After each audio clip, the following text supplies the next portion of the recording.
And during elementary school years namin, alam ko she was teaching. Yeah, at least someone brings in money regularly. And I think yun yung underappreciated part sa mga spouses and partners ng mga artists. Yeah. Kasi syempre, irregular yung kanilang income.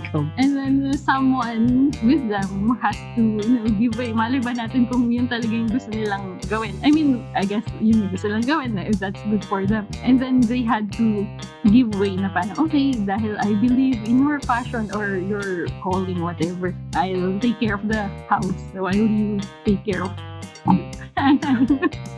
after going through so much art school, you kind of feel like you wanna stop seeing art that way. Yeah. Na parang it has to be relevant before you can work on it, or it always means something. Why can't it just be? Papa did not, I think he encouraged us by discouraging us to do something else. Like parang, look at this is a totally viable line of work. And well, we're not starving, you're not starving. And why do you have to suffer and do something you don't want to? I mean, I think it just came naturally. I think yung part na mag-a-apply ka pa ko, is more like, parang pinipilit pa, as if in the end, magpipinta ka rin naman.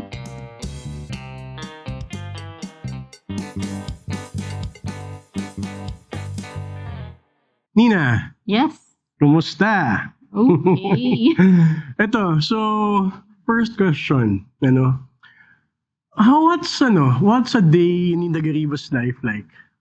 Well, I think syempre when you wake up in rural Alfonso, I mean in rural Cavite, Upland Cavite, parang sobrang idyllic niya, lalo na tuwing hindi bumabagyo.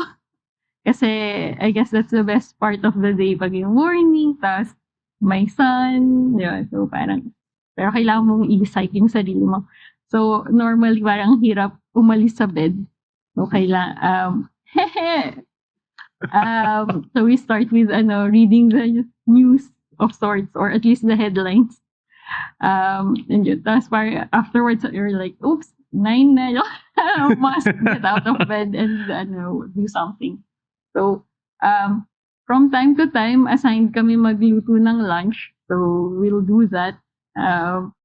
Kasi by the time, pag 9 afterwards, kakain na, di ba? And then, I guess, if it's not too hot, you can do a bit of painting. If it's too hot, you do some computer work, kasi you can do that elsewhere. So the studio becomes too hot. And then, afterwards, I guess, hapon, you can paint or check out the kids, do the gardening or something. Kung hindi pa masyadong late. And then, I guess, gabi na again. So, pretty regular, Kasi I was thinking, mag-gising ko anong konseptong gagawin ko today. Hindi naman ganun. No. Not at all. So, paano ba nangyayari yung concept making mo in terms of sa practice mo?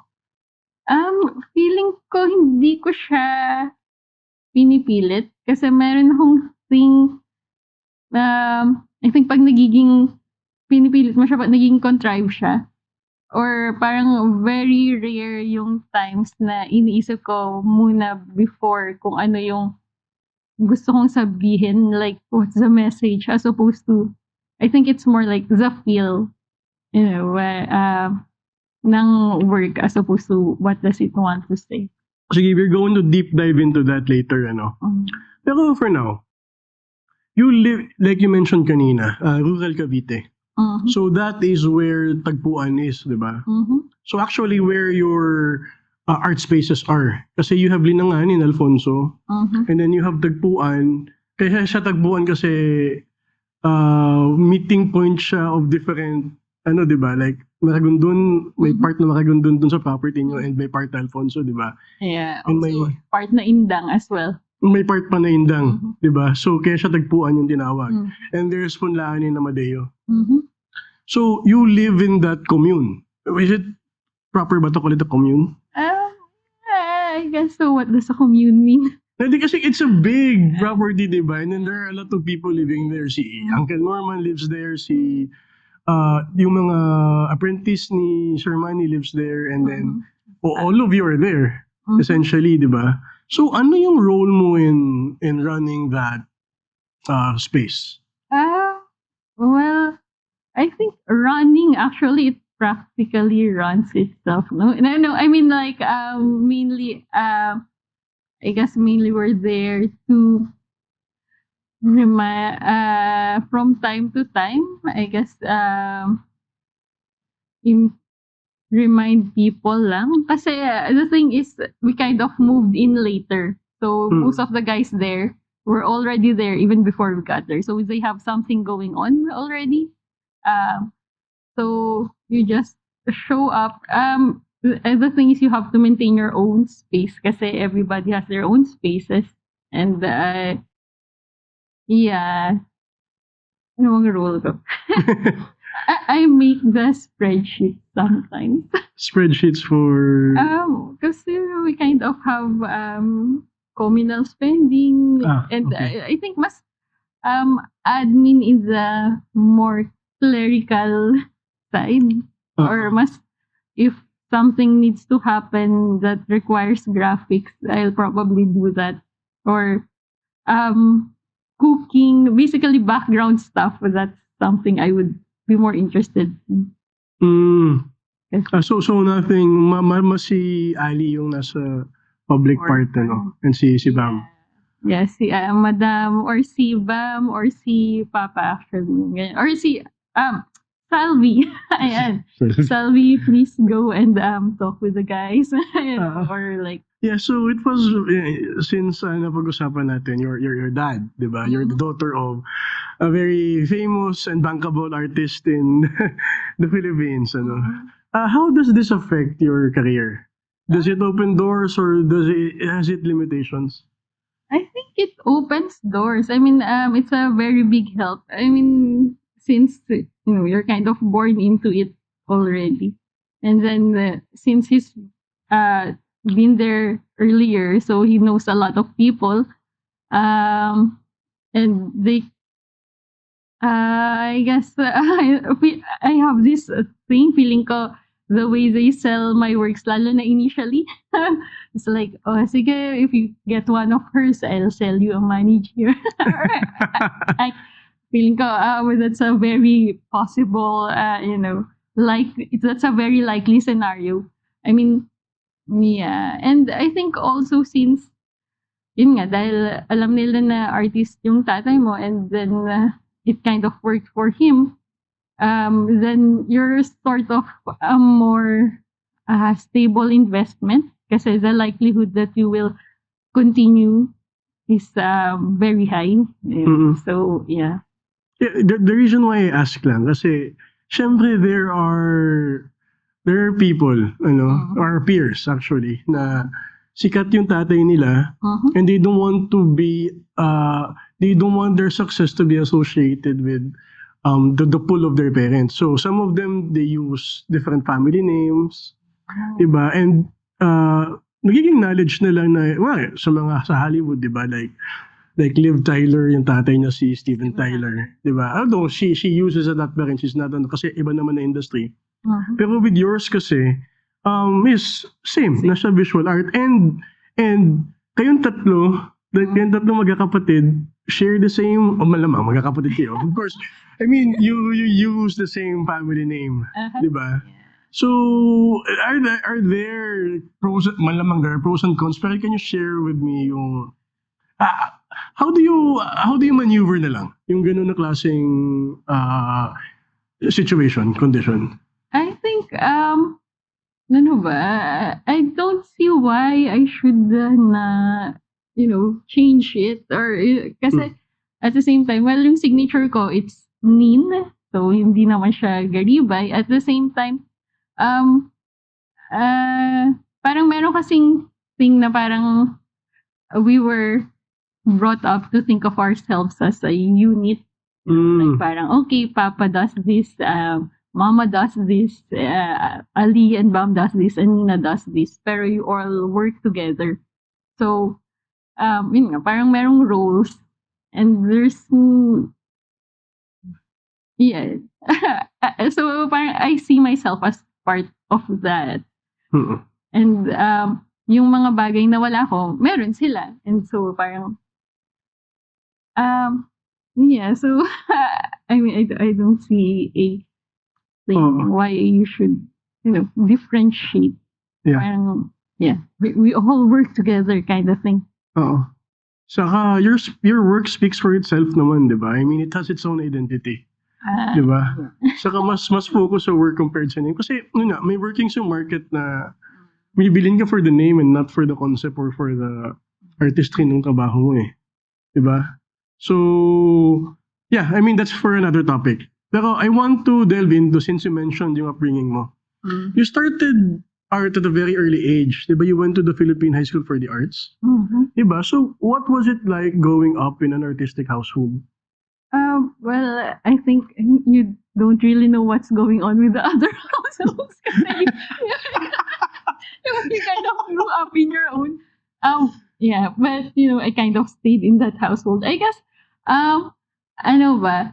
I think mas apparent sa akin na yung part na since we're Methodists and then Ano yung Methodist? Ano ibig sabihin nun? United Methodist, so isa siyang denomination. Okay, yeah. Protestant. Isa siyang Protestant denomination. So, Hmm. parang, and then karamihan ng mga classmate mo ay Catholic. So, parang, and they have all these, icons and their shared songs, lalo na nung Jubilee, di ba? Parang, everybody knows the Jubilee song and I'm like, what's the Jubilee song? Di ba? Parang mas yun yung apparent tas, and then lahat sila, meron silang parents na medyo mas regular yung work. Yung parang, yes, and dali niya explain, teacher siya. Alam mo yun? Or, isa siyang seaman. Parang medyo mas, ako rin yung mga ganun, di ba? As opposed to, artist yung tatay ko. Yes. What does he do? Alam mo yun? Parang, he paints. Yeah, I don't know how he makes money. Somehow we get through. I mean, of course, during that time, Mama was also working and she had a regular job. Like, she's a teacher, a professor. What? Really? I didn't know that.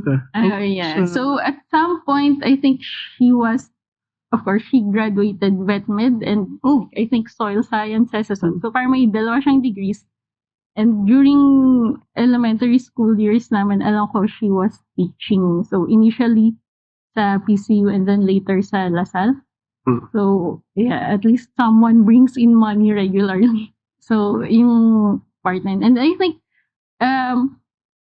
yun yung underappreciated part sa mga spouses and partners ng mga artists. Yeah. Kasi syempre, at some irregular yung kanilang income.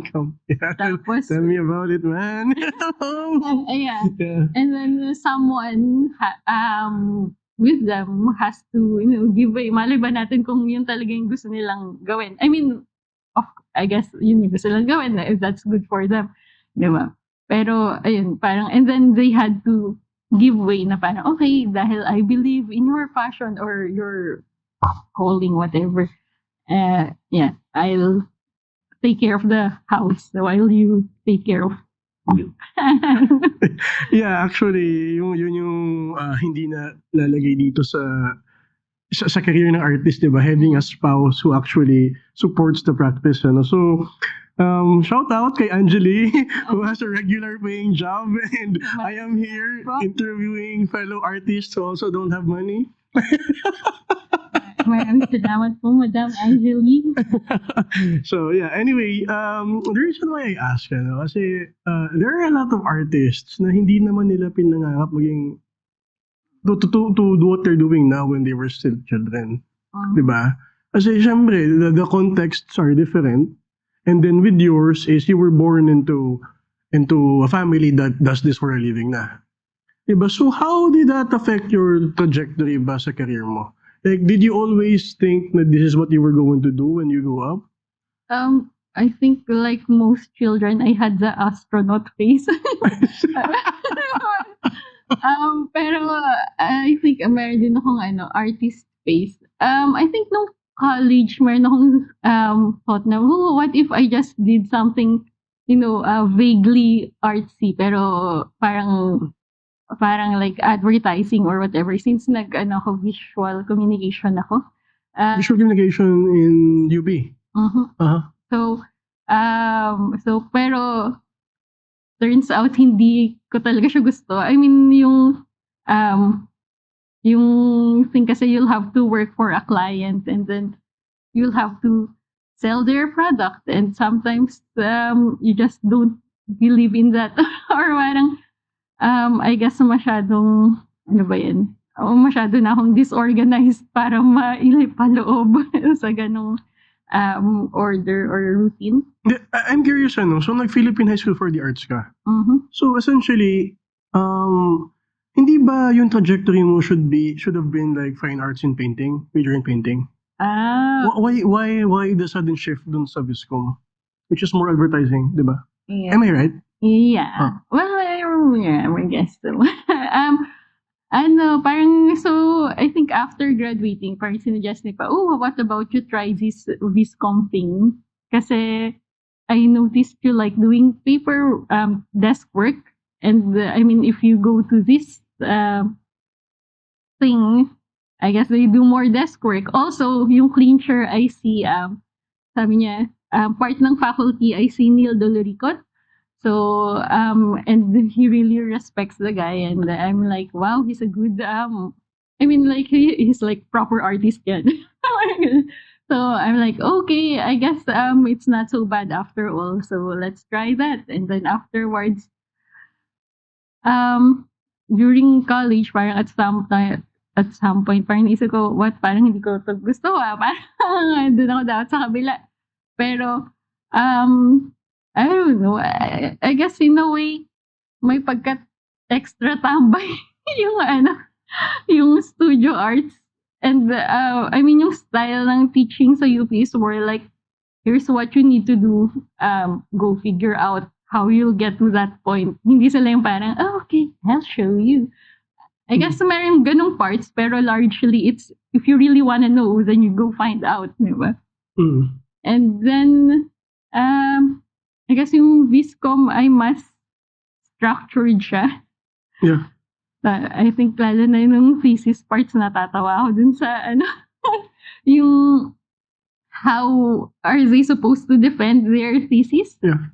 Kasi parang what? This is your feelings and this is how you think it will be represented. I mean, who can negate that? Di ba? Yeah.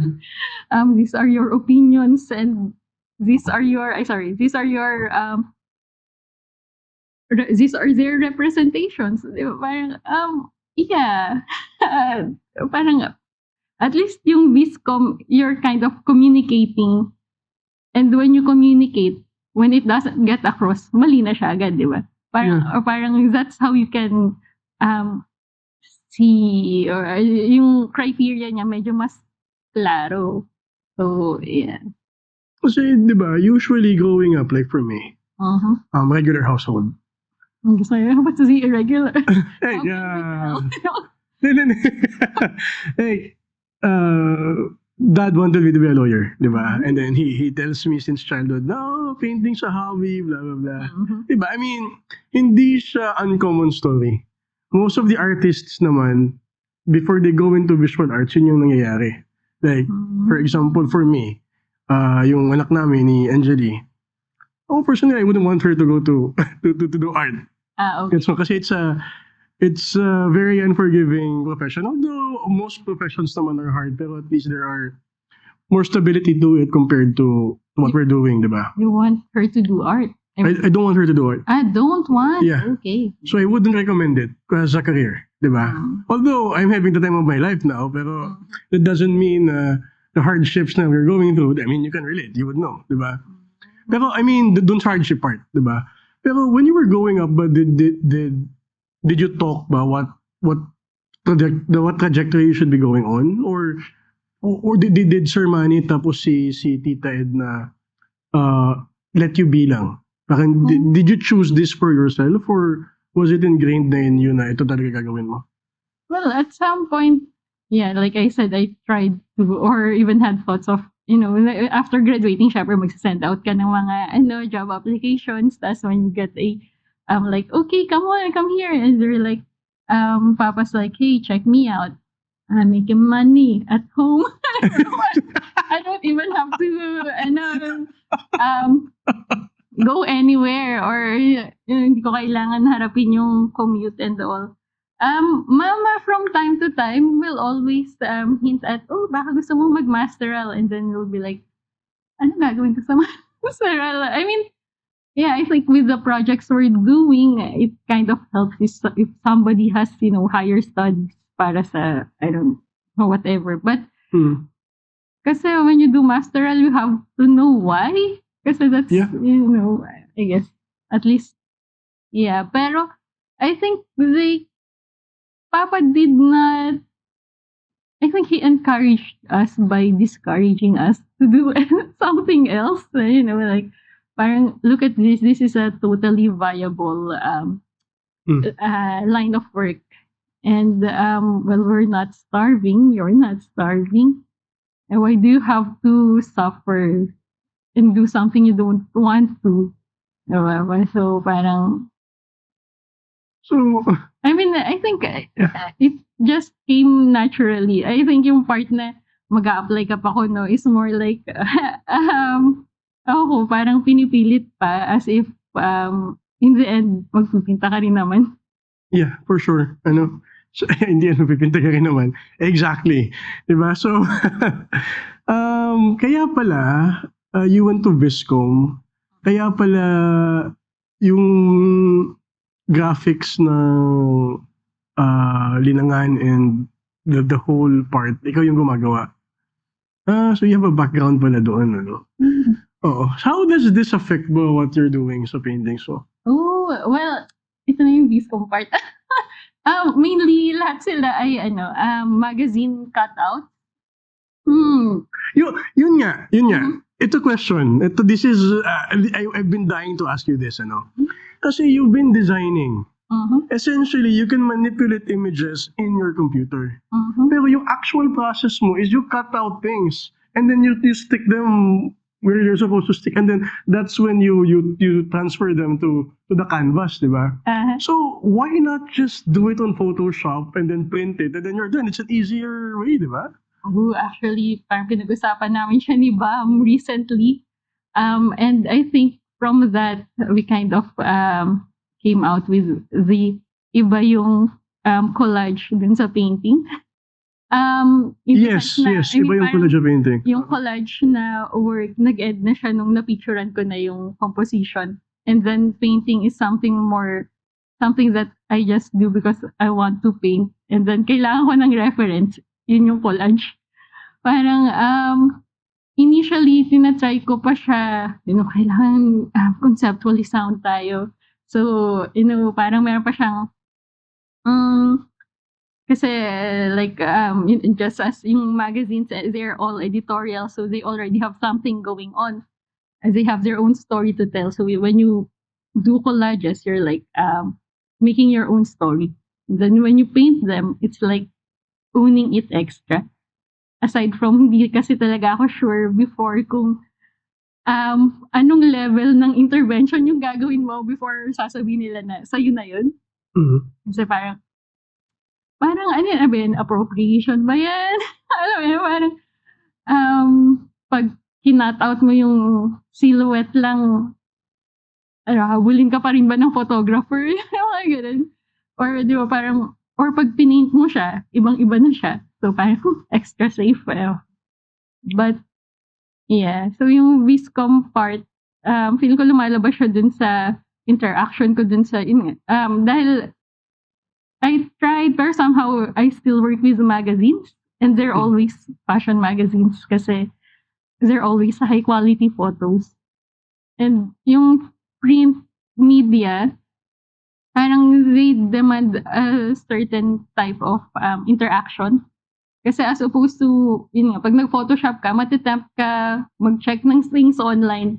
And it's a rabbit hole I don't wanna go into kasi, tapos, at the same time, when you're doing it on your phone, parang iba yung interaction mo, either masyado siyang mabilisan lang kasi swipe, or parang masyadong matagal Kasi pwede mo pa siyang i-zoom in, pwede mong as opposed to yung pag-print, hindi na siya lalaki, yun na yun, 'di ba? So, tapos 'pag flinip mo siya, yun yung gusto kong part, meron siyang, image sa likod. So, parang, iba 'di ba parang meron kang, ano ba yun, serendipitous thing going on. So, 'pag swerte ka maganda rin yun, 'pag hindi parang weird lang siya, pero okey lang kasi hindi naman talaga yun yung initial na hinabol mo. Yeah. Okay. So that comes into play kaya pala. Kasi I've been thinking, 'di ba? If you would look at your artworks, mukha siyang trippy, eh, 'di ba? Mukha siyang gagawin ng isang taong lumilipad. So, ikaw naman, you're very healthy and you're very sober with the things you do, 'di ba? So it comes from that part pala. That's amazing, ano. Pero how did you get to that process?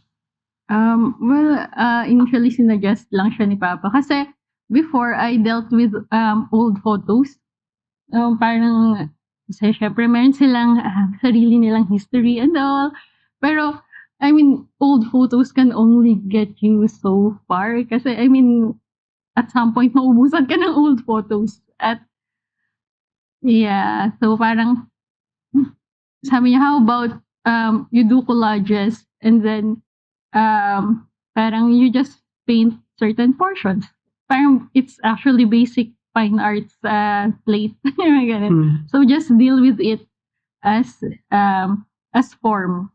Bahala na kung anong meaning niya and all. Pero parang yun, mas ano lang siya, lines and shapes and colors. So, yeah, kasi parang 'pag lagi kang 'pag pinipiga mo yung sarili mo, mag-isip tayo ng concept before ka mag-start parang, hindi ka na nag-start. Yeah. And so, yeah, and then afterwards parang, wow, this is fun, and after some time parang, oops, this is routine, maybe we should be doing something. But yeah, we'll hopefully get there someday. So wala pa yung part na we should be doing something. So Ah, you're still there sa part where you do collages and then you transfer them on canvas. yeah, pero I think yung something usually happens in the end. Mhm. So, What do you mean? like parang you get to decide which ones go together, and then you look at them from, afar, and you kind of think, what does this mean for me, or what does it seem to say? Kasi then you become conscious of why you picked that part, or why you covered that part, mga ganun, or why did you take out that part. Yeah. Sige, ganito. Let's give it a more concrete thing, ano. Yung solo show mo sa Verite, ano yung title nun? Phantom Limbs? Phantom Limb, yeah. Yeah, Phantom Limb. Mhm. So, ang ganda ng konsepto. I mean, from the title itself, I know what to expect, di ba? Pero how did you come up with it? Kasi for now, we're looking at your artworks here around us, di ba?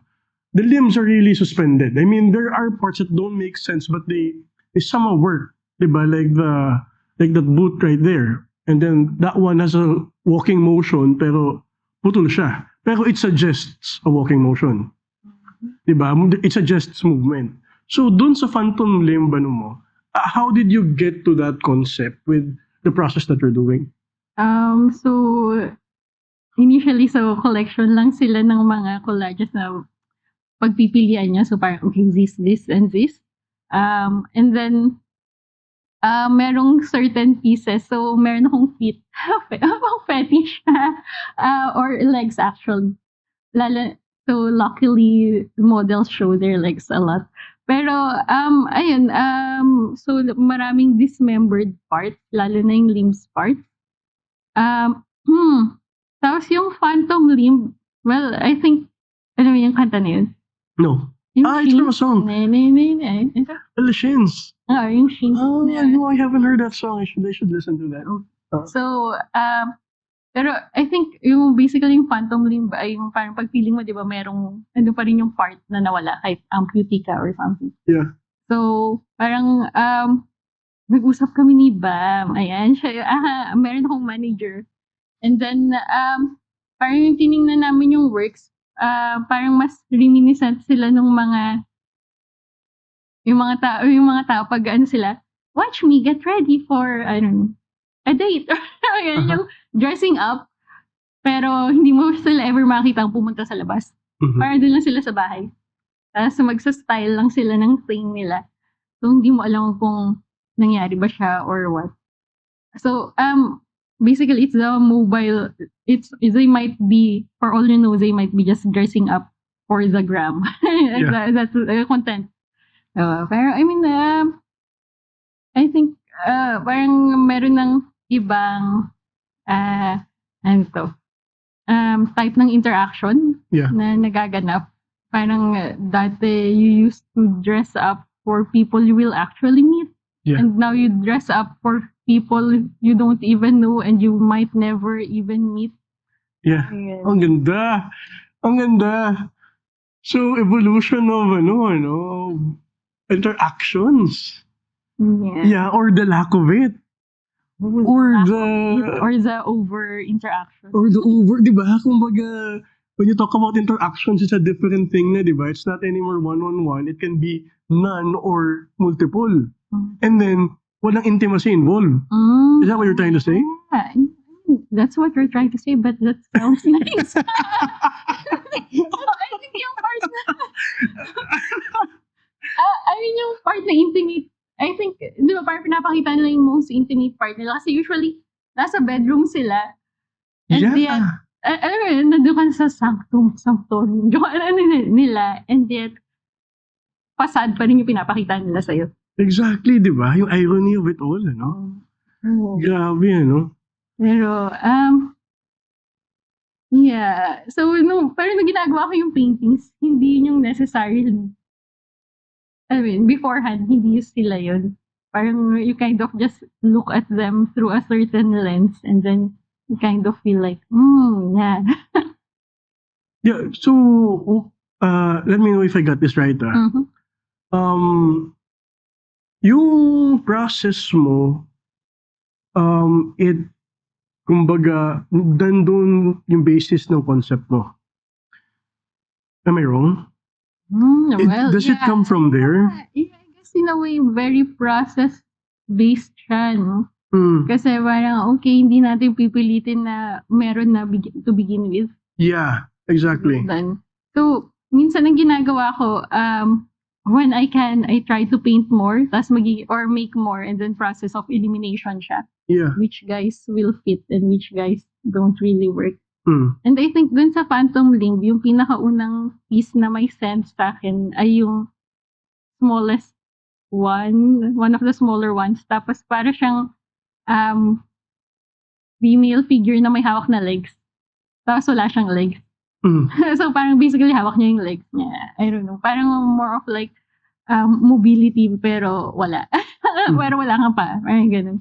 Yeah. So yeah, it's the limbs thing and I guess from there, pwede mong isipin na what does it all mean? Or what can it perhaps suggest?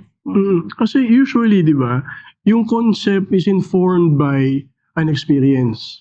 Di ba? So sa'yo, tapos from the experience comes the concept, tapos from the concept comes from the concept comes the medium. Di ba? The actual artwork. Usually, ganun yung, I don't know if I'm correct in that. Pero from yours is, okay, I have a process na I do. And then, I try to make sense out of the process. And then from that process comes the concept and then the art form. Parang ganun yung nakikita ko. Am I wrong ba? I guess in a way, yeah. Pero yung art form is always the same. Yeah. So parang, I think, yeah, parang yun nga. As yung process, like you said, kind of informs the concept. Kasi, I don't know kung pinipilit ko lang siya, pero somehow, ang daming napipiga from the process itself. And ito na lang, basa ko na lang to with you. I mean, you are an introverted person, di ba? So, thank you for doing this interview despite I know na bihira to. There's not a lot of people around. Pero a lot of people will see, di ba? Same as your concept with the Phantom Limb, di ba? So anyway, what am I trying to say ba here? So, yung interaction mo, yung experiences mo, kung wari yung the way you see things now, is essentially when you said na people do things in their bedroom, and yung bedroom is a safe space, pero you put on this facade to show to the world pa rin. Diba? Kumbaga, things are very curated now because of the presence of social media. Kumbaga, you build your identity not through the interactions anymore, pero through what you show on the social media channels. Diba? So, yung sa akin, that way of seeing things is parang from a person din who, kumbaga, is also inside the room.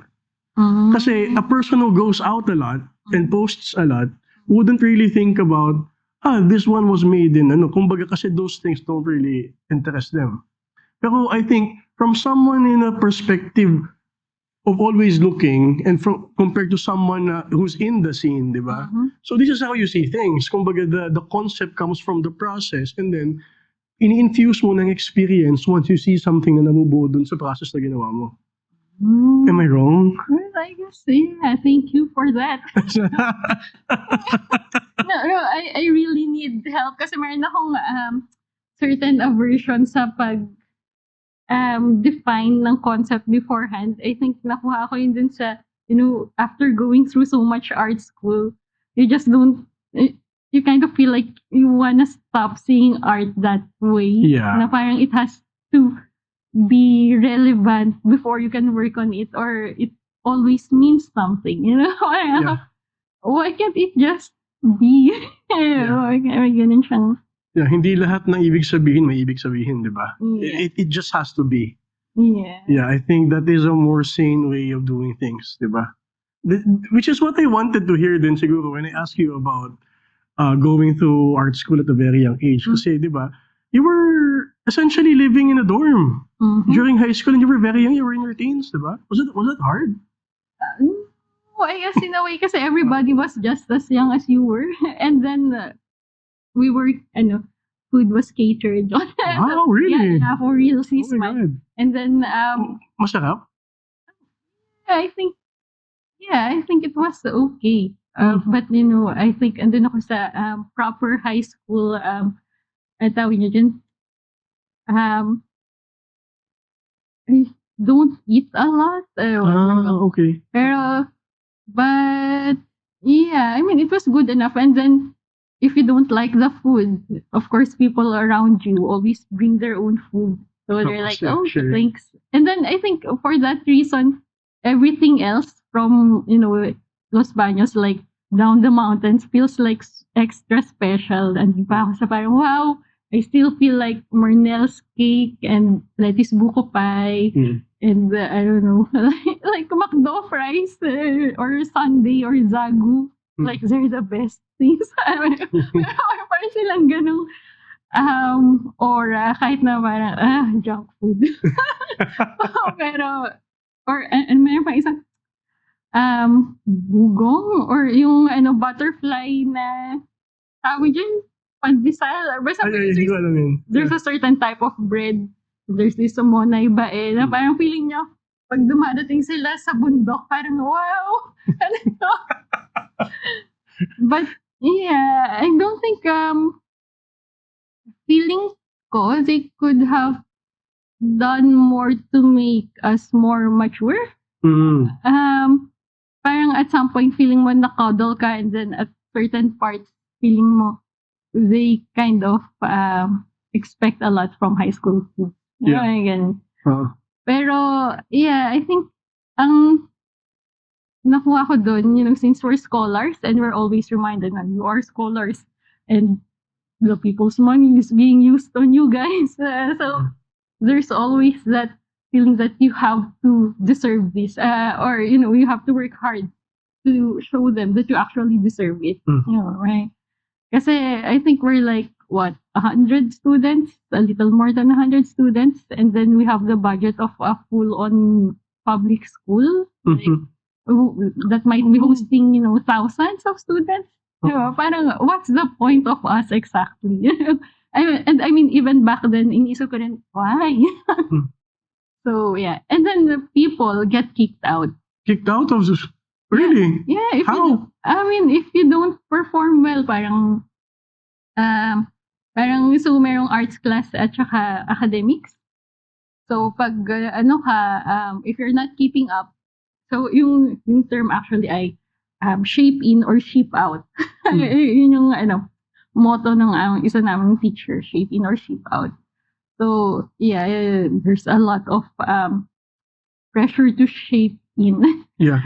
And there's a lot of I mean, of course dahil yun nga, dahil scholar kayo, but ayusin nyo, mahiya naman kayo, di ba?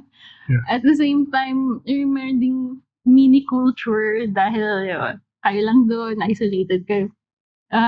Na parang feeling ko minsan hindi siya ganun ka-conducive. I mean, I think lalo na sa mga performers maybe kasi at least yung visual artists, they can opt to work by themselves. Yeah. And then when they want to be together, they're like, oh, walang certain level ng baggage. Pero pag performers kayo, I mean, you can't always do solo stuff all the time. So parang the mga dancers and theater people, they have to get along, and then there's that, yung seniority thing is even more apparent sa kanila lalo na, di ba? So yeah, pero it's good na you found kasi di ba, imagine going through that in high school. Tapos you do Viscom in college, di ba? And it's all art thing na naman. And then, you come and go as an artist, and then you find, kumbaga, yung process itself I think that one is the more cathartic thing. Na, it doesn't start with something. It starts somewhere, di ba? And I think, di ba? I think that's, yung peace of mind is a good place to start in yeah. Di ba? And parang this has a right to exist, so shut up. Yeah, exactly. Exactly, di ba? And then, pag wala ka na sa confines of the academic setting, mas may freedom ka and mas may leeway ka to find your own self, di ba? But I guess at the same time, there's a lot more responsibility involved. Of course. Diba? Pero it's not responsibility na pinasa sa'yo. It's something that you choose na. Am I wrong ba to say that? Well, I think, ano ba yung isa pang motto? To whom much is given, much is expected. So, if nag-scholar ka na twice, parang may ambag ka pa ba? Parang yun yung When I floated the idea of this art podcast, a lot of friends were asking how they could support. The easiest way is to hit the subscribe button. It's free. It's just one click, but it will do wonders for Studio Maya. So please subscribe, and we will work very, very hard in improving our set. Thank you. You have a bunch of small works na you're submitting for art fair sa Kaida, di ba? Yes, but Can you show them to us? Tapos can you tell us the story behind it? How they came to be? You can pwede mo ilatag dito. Okay. You can show it din to the camera. Hey, camera. Okay. So wait, here is painting one. So these are small works here, 9x14, 9x14 oil paint on canvas? Okay. Oil paint on canvas. So yun yung I'm going to make it face me. That's why they're still there. Hindi pa sila ma-wrap. Hey. Okay. Same with this, So 9x14 then.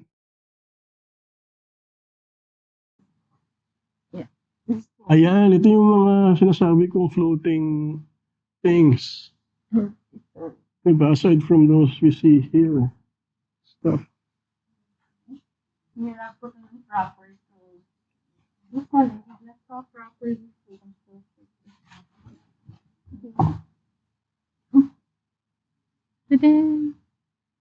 These are so nice. Sige nga, okay. So, I am going to hold this up for people to see. Let's start with this one.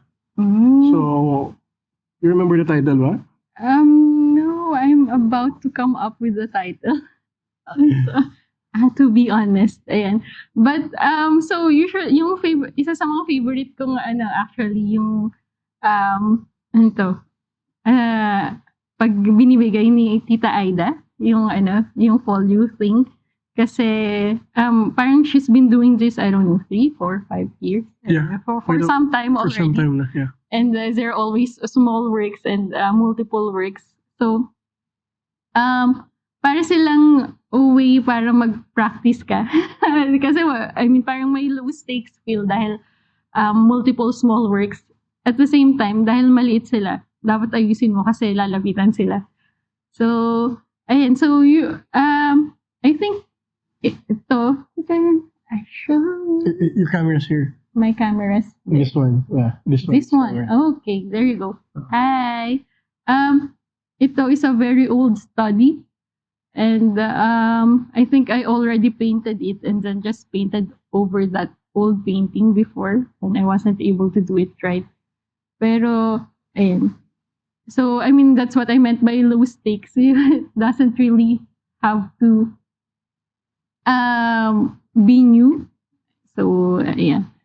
So, ito, anyway, this bald guy, is actually this naked guy. So, they came from the same magazine. Mhm. So, ganun ko siya nire-recycle. I think yun yung advantage ng pag hindi mo pinipaste together yung collage talaga. Yeah.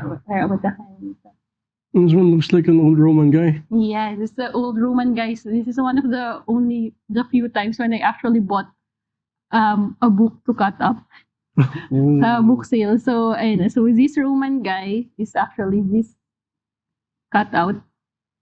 So, yeah. parang, ano siya.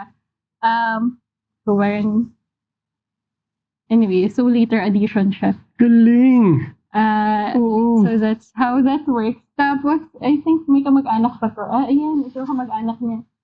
So, ito, kaya siya na-cut up that way. Kasi ito yung nasa likod niya. Yung figure na to. Which is also that figure over there. So, parang, yeah. I recycle things way too much. Ang galing. Kaya siya trippy. Di ba? So, I think, kaya parang hirap i-let go ng, tawag mo dyan? Print media. Kahit na, ang hassle niya, minsan, ang dami mong materials before ka makapag-start. Pero may siyang certain rewarding aspect eh. I think I'm just plain old-fashioned. So, hindi naman eh. Kasi you can't do this with Photoshop. I understand na. I understand na. And that green thing out there, this green thing over here, which happens to be, I think, somebody's skirt. Ayun. So, I mean, minsan meron akong ganun, meron akong gustong mga pyesa. Anong pyesa? Parang elements. And I tend to keep them for like, I guess, years by now. Tapos, and then they suddenly just pop up from time to time. Yeah. Kasi I keep on using them. And I think I also used this snake before somewhere. So, yeah. Amazing, ano? Wow. Ngayon ko lang nakikita clearly, I mean, ang tagal na kita kilala. Tapos sinanong na kita about this, pero this is the first time na I'm seeing things clearly and how they function. And ang galing, I mean, I would have thought of that. Grabe, naiingit ako. Tapos yung podcast, naiingit na ako. Okay, sige. For your show, Samaya, you have a solo show coming up with us. Ano? What's it about? What's the title? Tapos can you tell us the whole thing, what you went through? So, buti na lang, since sinabi ka na yung aking process, I think yung title will have to come later. Okay. But, pero I'm working on a set of studies/collages right now. And I think they'll be coming from there, or at least in yung trajectory. Kasi I think, right, so this is the year of the horse, and parang meron akong feeling na since I'm from the year of the horse, parang feeling ko dapat meron akong ginagawang mas, self-conscious, self-examining or whatever. Anyway, sabi ng aking ChatGPT, Chinese fortune teller, it's go for gold or go broke kind of thing. But somewhere around those things, parang whatever you do, don't give it all kind of thing. So parang naisip ko lang, I'm gonna make horses or something that feels like horses. So I think ang keyword at the moment ay Marlboro country. Or, kasi, alam mo yung Marlboro ad? Yeah. When Si they were still legal, ano? Yeah, the cowboy. Yeah, so I don't smoke, pero yun yung ginamit na example sa amin before na what they're selling, of course, is not just the cigarette, it's that feeling of freedom. Kasi di ba nga, the horses and just being the lone cowboy in this It's very masculine actually. yeah. Diba? Kasi may isa pa yung White Castle, diba? Yun naman, mas babae yung that approach nun, diba? Oh no, hindi ko napanood yung White Castle. Hindi kasi, I might hindi naman check ikaw that yung out. target market nun eh. Kami yung target market nun. After, ako yung target ng Marlboro. Probably yung macho, lone, ano, diba? Siyempre, that's very attractive, diba? I've always felt like a guy. Pero, yeah. I mean, but anyway, that's the thing. So usually I work with fields before. So, yeah. So yun yung film Marlboro Country. So, mayroon akong ginawang series before na ano sila, parang party animals, pero basically, medyo malapit siya dito. Parang mga parts ng, parang silang monsters, pero made up sila ng iba't ibang parts. So, like, clothes from different sections. So, yeah, I want to make my horses out of those things. And then the wide expand. So, parang, kung meron siyang theme song or meron siyang artist album, siya ay The Killers. Yung ganong feel na malawak. Yeah. Don't know how to make that work, pero yeah, that's the feel I'm going after. Oo. Yung horses pala is an auspicious symbol din sa Chinese, sa feng shui, di ba? Kasi I was commissioned to make this horses painting in one of the buildings in Ortigas. Tapos may rule siya. Wow. Like if you're going to make if you're going to I can lend you my research. Pero yun, don't make mga lone horse lang. Diba? So, kumbaga make them in threes and in groups. Wow. Tapos I think yung pinaka-auspicious, if I remember, 9 or 7, I forget, or 8. Yeah, parang 7 feels like a good number. Oo, I'll check, it's there. Kasi I forget the number I did a while back. Why can't they be alone? Ano yun eh, it means down you're straying. Diba? Yung mga ganun na part. So, kumbaga you make them in a few maybe I batches. should call them something else. But anyway. O hindi naman, just in case, kasi syempre, yung concept mo naman, you're building it as you go along, diba? Yeah. Diba? So, kumbaga, let's say you want to point it in that direction, there are certain rules na you need to know. I have a very good reason why it's alone. It's the avant-garde. Yeah, it's the avant-garde, diba? So, anyway, it's what you make out of it naman eh. Diba? Okay. Naalala ko tuloy warning ng isang veteran artist about, concept being an accessory instead of the actual, And a point from which the artwork develops. Yeah. But, saka you can bend it naman anytime eh. I mean, it's your artwork, diba? You can say na it's a lone horse with that was made of 9 different horses na it came into one or something. I don't know. robot. Diba? So, yeah. I mean, it's a concept, diba? It's abstract. Diba? So, feeling ko, seller ng snake oil. Actually. Mga, ang daming attributes. Ayun. Yun. Anyway, sige, so, the works will be shown sa website. So, Yeah. They will exist. They will exist, and this is what Nina made of them. So, at least, this is the concept that we're going with. Year of the Horse, something about freedom. Diba? Yeah. So, and maybe, we'll go together. like all the other horsey attributes. Yeah, freedom, like independence. And Saka, more importantly siguro, you're doing this because of self-exploration. Ano? So, this is siguro what I like din about what you're doing dun sa show mo sa Maya is, hindi na siya as cerebral as when you did this. It's more introspective, ano? Am I right? I hope so. I mean, I never thought of my works as cerebral.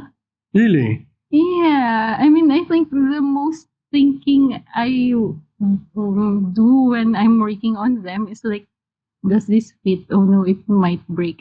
I might tear this up. Or parang, I hope this was a bit bigger kasi sana, it will work better this way. Pero, and also, I guess, kasi yun nga, parang when you start thinking, or when I start thinking, parang feeling ko masyado siyang, you start hating it. Kasi it kind of reminds you of school. Yeah. Parang, no, may ganung part. Yeah, that's right. So, yeah. Yeah.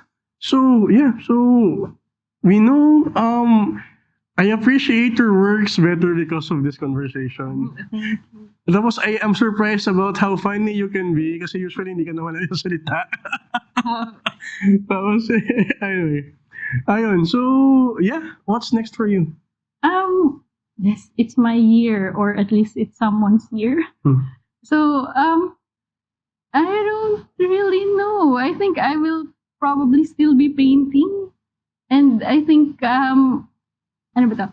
I think one of the good things that happened to me when, I started painting as a career is when I had this show and nothing sold. Nothing sold. Nothing sold? Wait, when?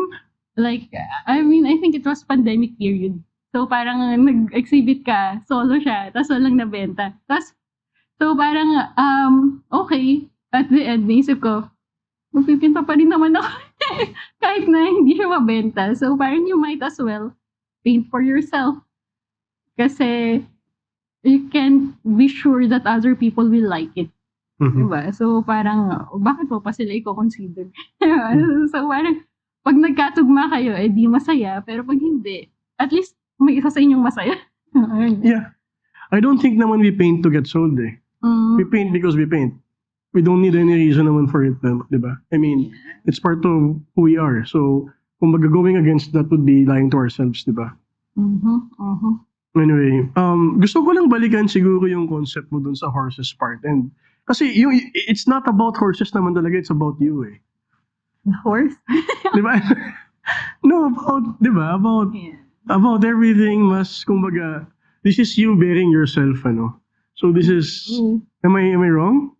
Yeah, I think I have a big problem with bearing myself, pero Yeah. yeah, I think in the end, if you want to be an artist, you'll just have to. And I guess with everything you kind of you kind of put yourself a bit out there. But anyway, go ahead. Yeah, no, exactly. That was the whole point naman of na even if it's hard, even if you try not to, you end up doing it pa rin kasi that's what it's about, diba? So the horse is about you being an honest person. Oh, so that's what horses are. No. For you, syempre. Damn. Diba? The collection that you're trying to that you're trying to make for the exhibit sa Maya.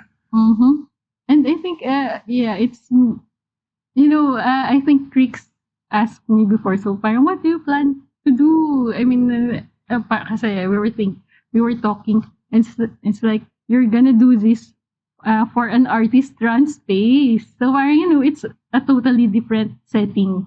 So parang naisip ko, wow, so that should come into the that should be factored in pala. Parang ganun. So parang, I never thought of that. So parang, but yeah, anyway. Yeah. Which I'm excited at least andun din sa factor kasi iba yung dynamics when it comes to spaces, di ba? Pero that's for another conversation and I think we're going to have more pa. Oh, yeah. Yeah, for, after this. Kasi once we start evolving, we need to talk about it.